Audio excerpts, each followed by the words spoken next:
Mani sauc Edita Sārva, esmu Limbaža valsts ģimnāzijas izglītības metodiķe, un šodien, kā redzat, stāstīšu jums, ko tad mēs savā skolā esam darījuši, lai atbalstītu skolotājus, izmantojot mākslīgo intelektu viņu mācību stundās.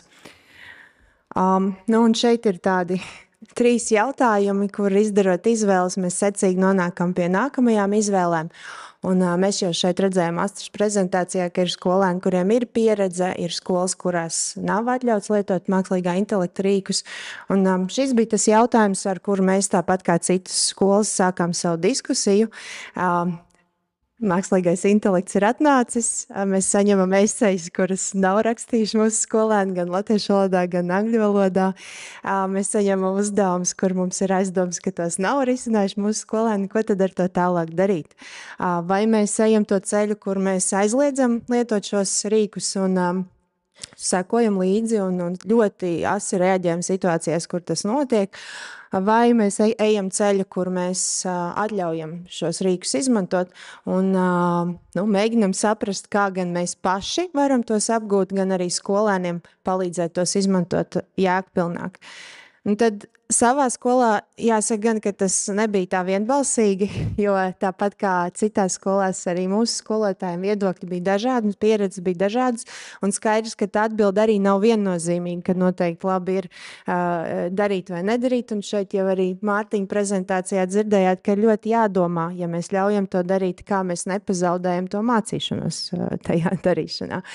Bet katrā ziņā lielais vairums un arī kopīgi nonācām pie lēmuma, ka mēs atļaujam šos risinājumus izmantot un mēs cenšamies savās stundās mācīt to darīt jēgpilni.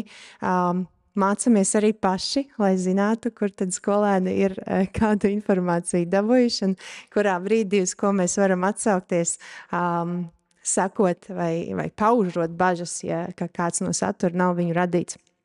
Kā jau teicu, tad šī izvēle arī secīgi noved pie nākamajām izvēlēm.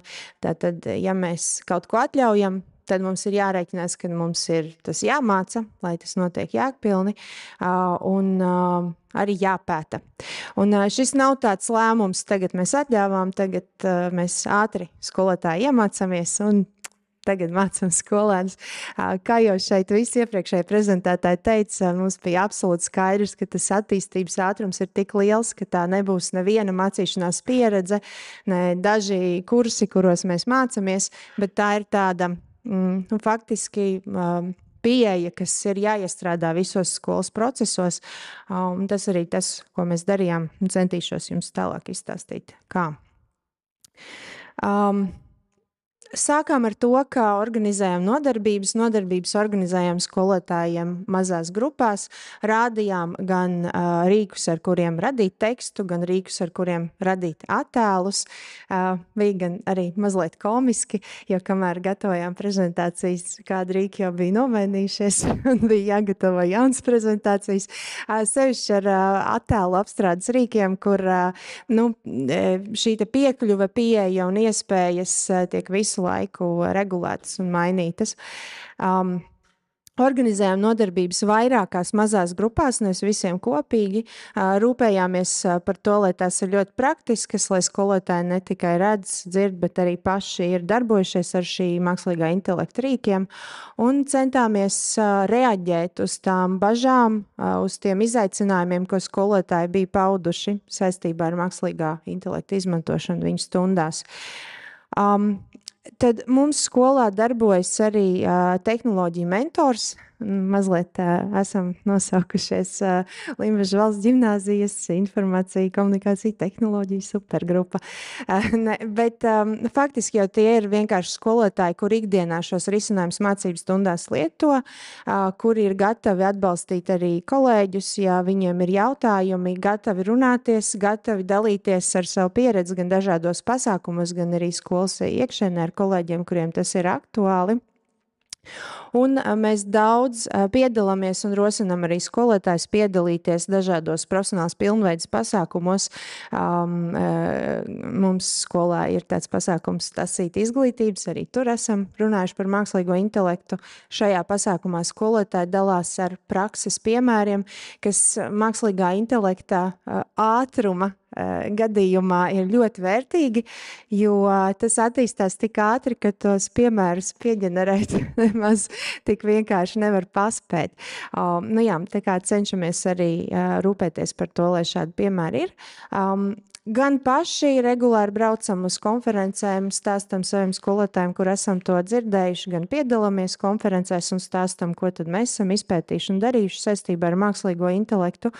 Jā, un organizējam arī darbnīcas, kur praktiski var apgūt, izmēģināt rīkus gan savas skolas, gan citu skolu skolotājiem, kuriem par to ir interese un vairākas reizes gadā.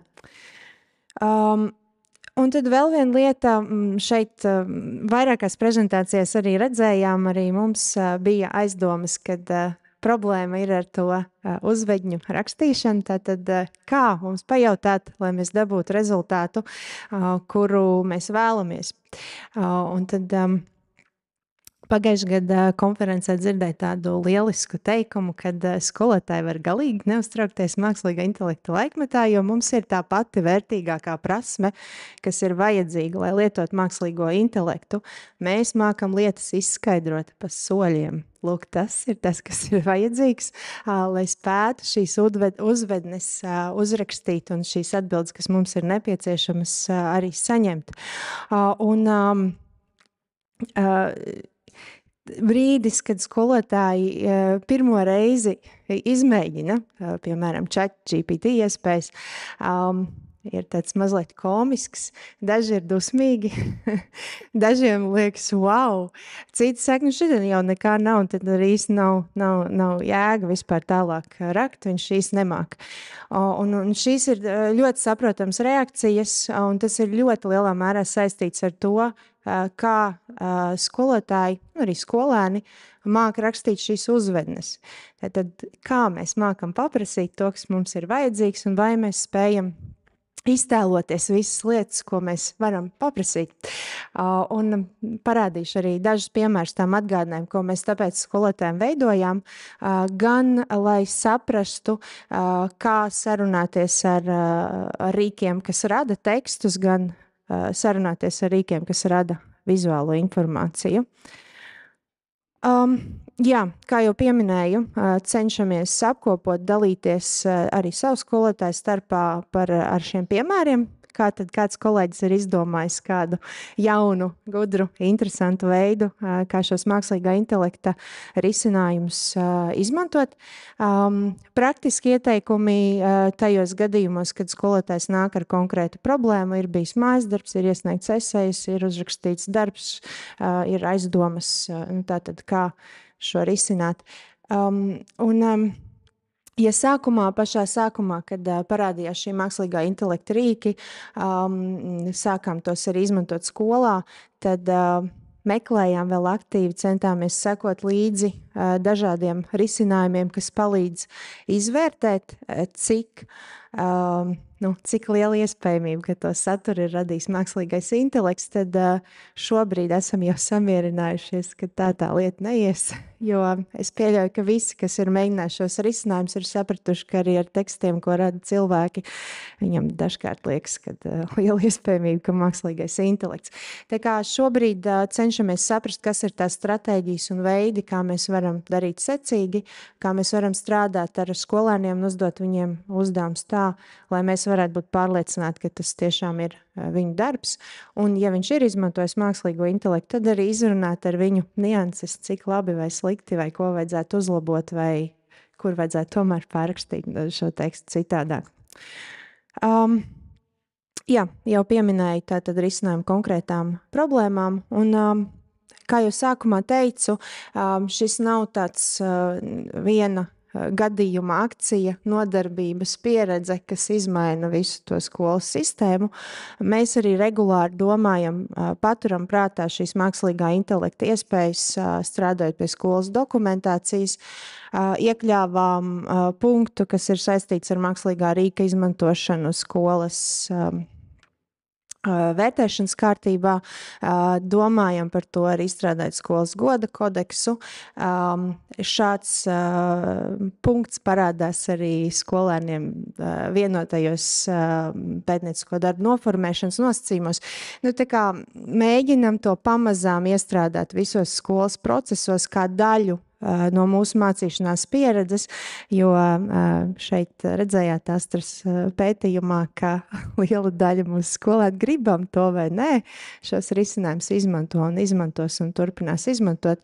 Jā, un kā jau teica Linda, tas ir pareizi, ka viņi to dara, jo ja viņi to nedarītu, tad viņi netiktu pie šī ļoti gudrā bezmaksas asistenta, kas ir pieejams lielai daļai citu cilvēku pasaulē. Jā, un šeit noslēgumam arī divi metodiskie materiāli, ko izstrādājām. Skolotājs Dāvs, kurš taisīja vizuālu dizainu, arī šeit šodien ir. Bet faktiski abi materiāli ir veidot pēc skolotāja pieprasījuma un vajadzībām, mēģinot skaidrot, kā veidot šīs uzvadnes.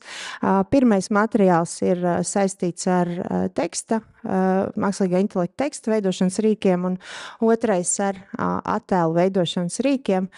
Centāmies dot arī piemērus, centāmies šos risinājumus veidot tā, lai tie būtu izmantojami ilgāk nekā pāris nedēļas līdz brīdim, kad iznāk nākamais mākslīgā intelekta risinājums. Jā. Un šāds arī ir mūsu plāns turpināt, necensties sasniegt punktu, kurā visi zina visu par mākslīgo intelektu, jo tas nav iespējams, bet censties reaģēt uz vajadzībām, problēmām, izaicinājumiem un arī iespējām, ko varbūt mēs vēl neapzināmies. Piemēram, šodien, man liekas, ka tūlīt pēc dažām minūtēm mūsu skolā skolotāji mācās par universālo dizainu, un dienas noslēgumā mācīsies, kā izmantot dažādus mākslīgā intelekta rīkus, lai ģenerētu saturu universālā dizaina mācību stundā. Ja? Tā kā visās lietās mazlietiņi, un tad jau tā izpratne uz priekšu tiek. Paldies!